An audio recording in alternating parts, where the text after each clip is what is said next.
talk for hopefully about 20 to 30 minutes on the what, why, and how of applying for summer research programs. We're going to go through a timeline of applying, and we're going to demonstrate how to search for programs on our website.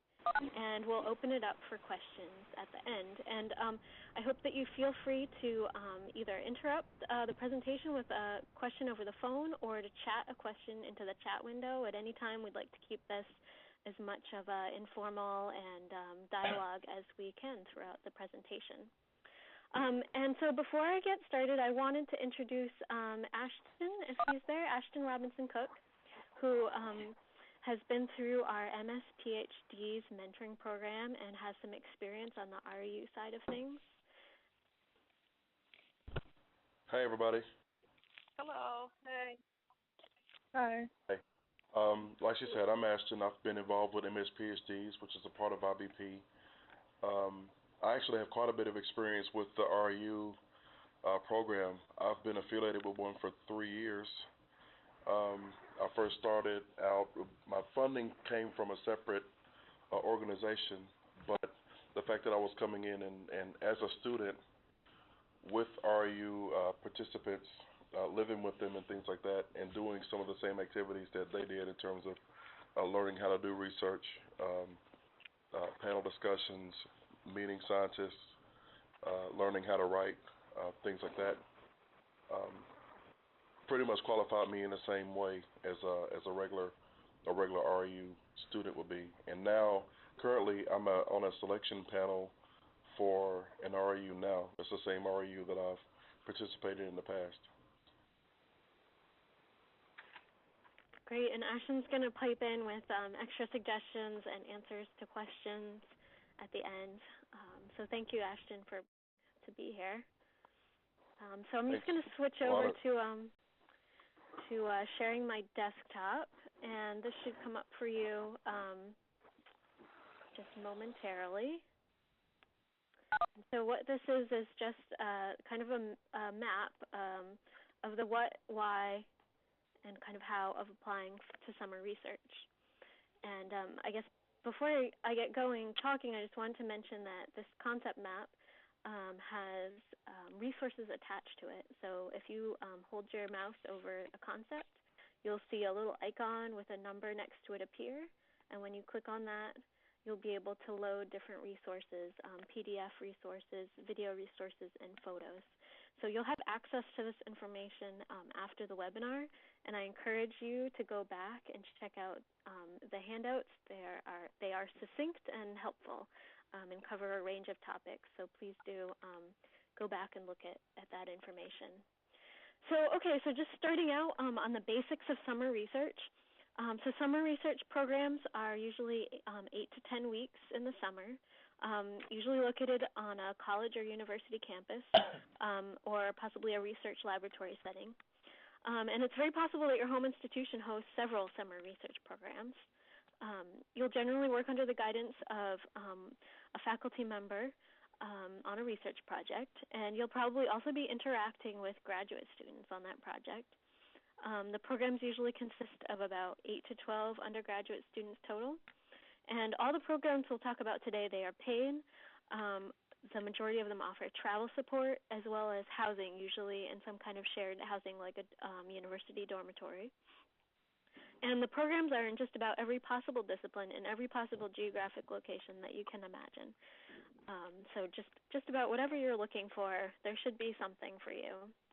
And just to start out, showing some pictures, these opportunities are definitely fun. So this is a picture from the Recess REU program, and REU stands for Research Experiences for Undergraduates, REU. And this program is actually in atmospheric sciences.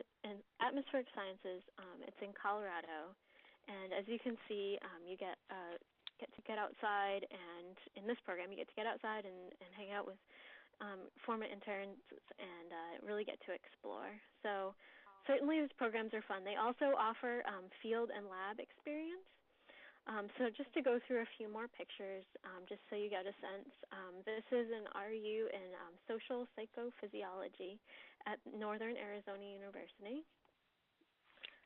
This is a picture of a laboratory setting. This is a RU in chemistry at the University of Michigan. Again, a picture from the Recess internship, which is in Colorado in atmospheric sciences. This is that same program, a picture of a student in a laboratory setting working on that Recess program. This picture is of a ocean science-oriented program, actually in our backyard in the Gulf of Maine,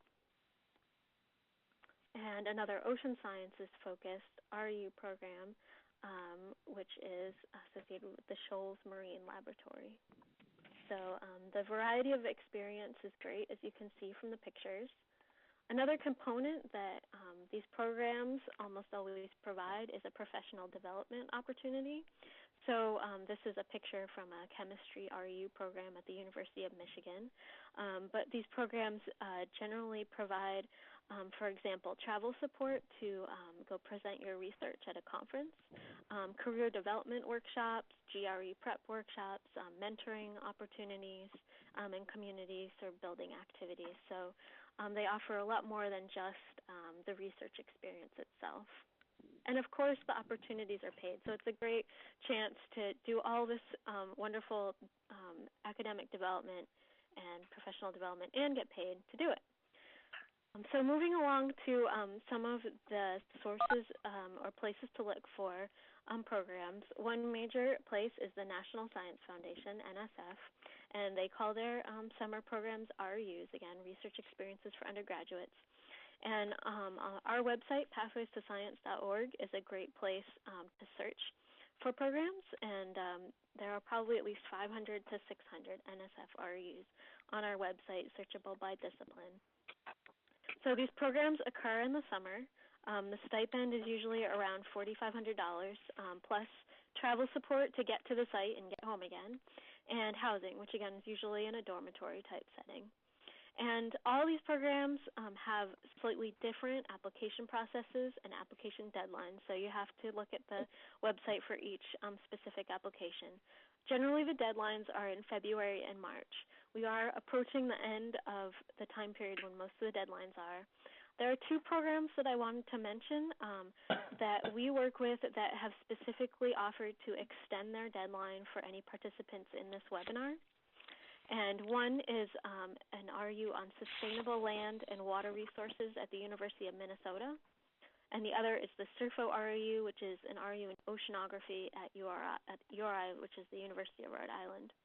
So sustainable land and water resources at the University of Minnesota and oceanography at the University of Rhode Island. If you're interested in those programs, do a little chat in the window and let the panelists know, and we can follow up with you and connect you with the program managers, because they'll want to know that you're applying after the deadline, but you attended this webinar, and so you can have an exception, basically.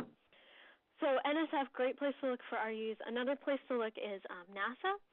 And now a lot of people think that NASA is only aerospace engineering and nothing else, but actually NASA has several hundred internships available each summer, and they range across a lot of disciplines, even including chemistry, biology, physics, certainly many types of engineering, even some business and finance opportunities.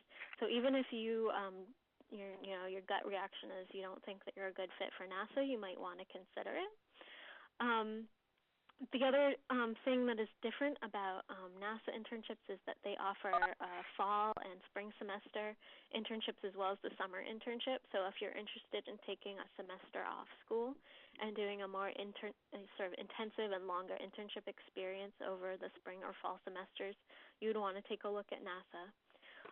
Again, the internships are paid. The stipend is usually around $4,000 to $6,000.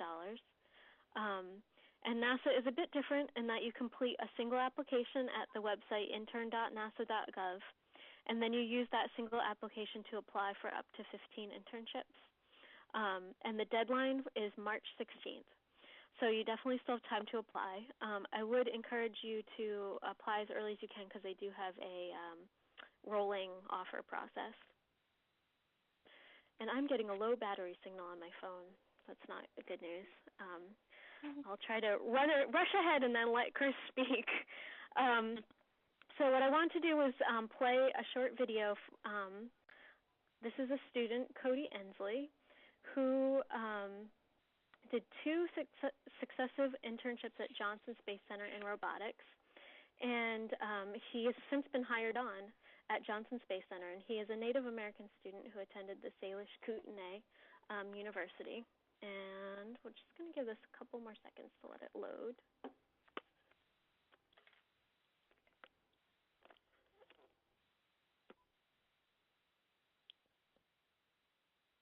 Okay, so we're just going to... Now that I come back for the second semester, what's really exciting is the work that I did on the hardware the first time, now I get to interact with from the software side the second time around. The graphical user interface that we've built to control the robot allows me to work on the hands, and so it's kind of interesting to see the same problem from different points of view. Cody is the kind of student that really takes on whatever task is given to him, looks at it, accomplishes what needs to be done, and then goes above and beyond. That kind of drive, enthusiasm, and energy that's behind it is contagious.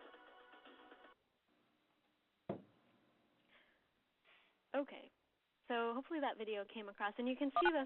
You can watch the full thing on YouTube if you want. It's kind of a cool video about his work in robotics. So I just wanted to move along to why you should apply, why you should consider applying for summer research. And, of course, one thing to think about is building your academic foundation. So these programs certainly help build your research skills. They're a great stepping stone if you're interested in graduate school. You build the research skills necessary for graduate school, but also because you're working alongside graduate students, it gives you an insight into what life is like as a graduate student. And it gives you valuable faculty connections, helping you develop faculty references, possibly, meeting some faculty who can help you find a good graduate program and good mentoring programs. And, as you've seen, they give you great hands-on experience in the lab or field setting and help you explore fields of interest. You may discover that you really like a certain research niche that you didn't even know about before you attended your program, or you may go into a program in one area and decide, nope, that really isn't for me. I'd rather be doing, X instead of Y. So that's important to figure out now as an undergraduate rather than later. And then, of course, it gives you a chance to travel and to make new friends and to have fun and get paid while you're doing all that.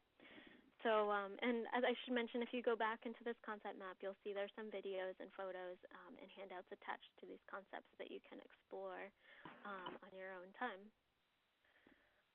So moving along to how should you apply, and I'm going to pass the baton over to my colleague Chris Cash now, who's our Student Assistance Coordinator, to let her talk about this topic. Hey, thanks, Liv.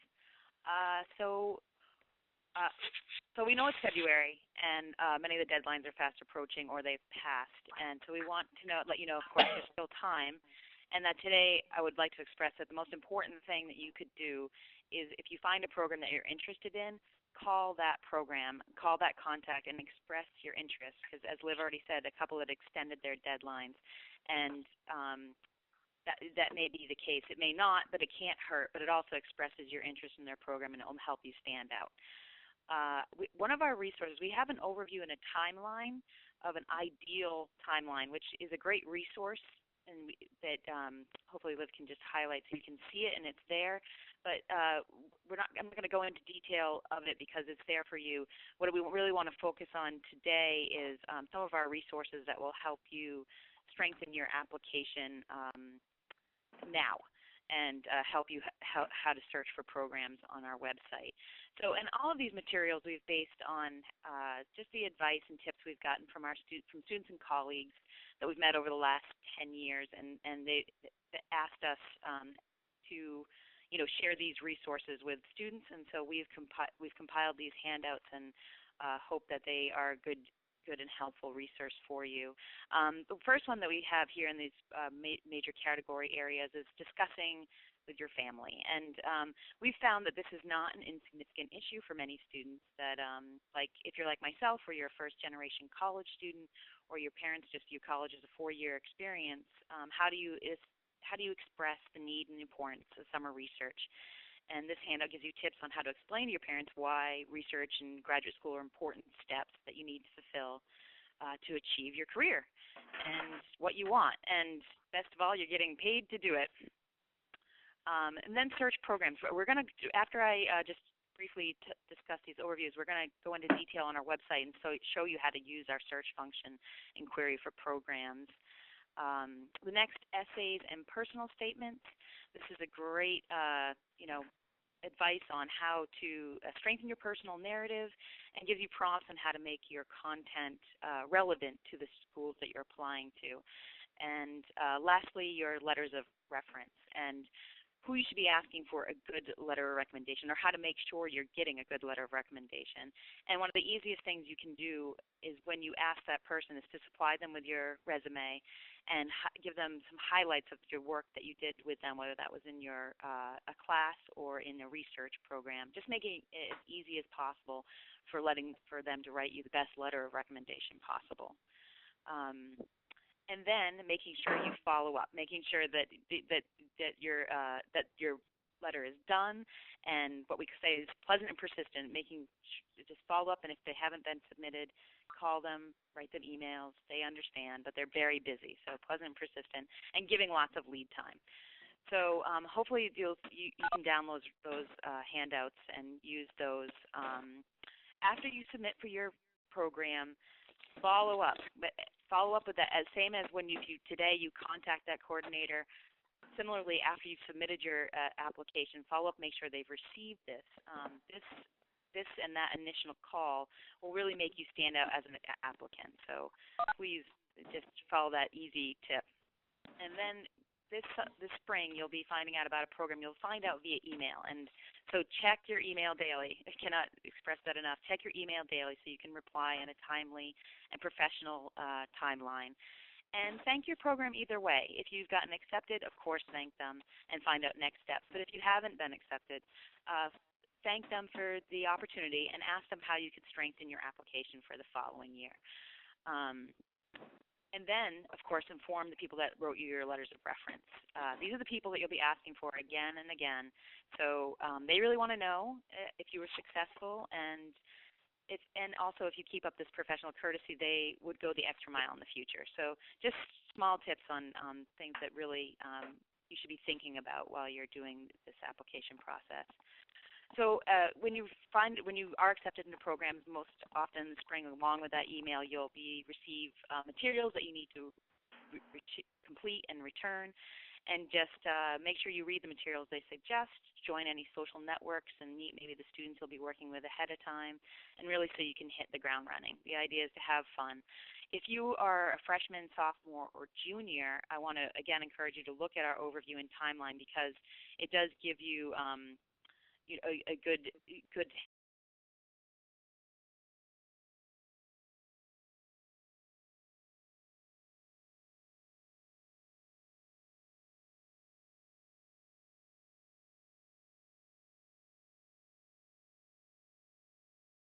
advice on how to get organized and really be looking at materials along the way. Also, we have our Applying to a Summer Research Program checklist handout, so that could help you.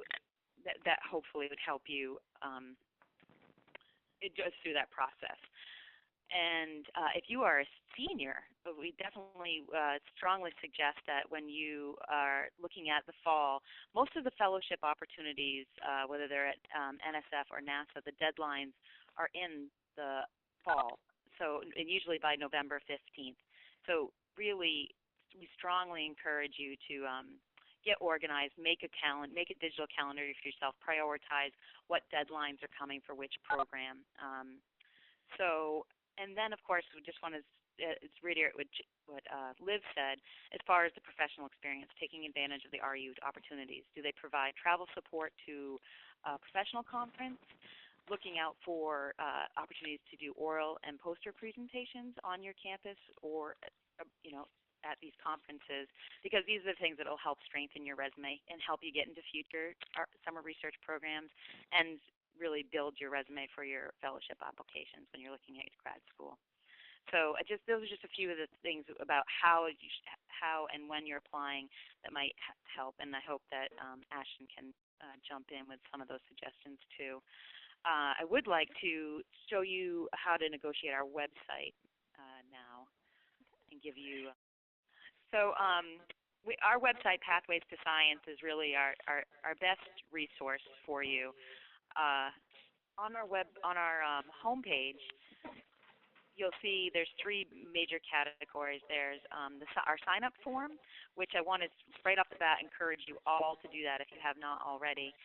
Many advantages to that being that we send quarterly reminders.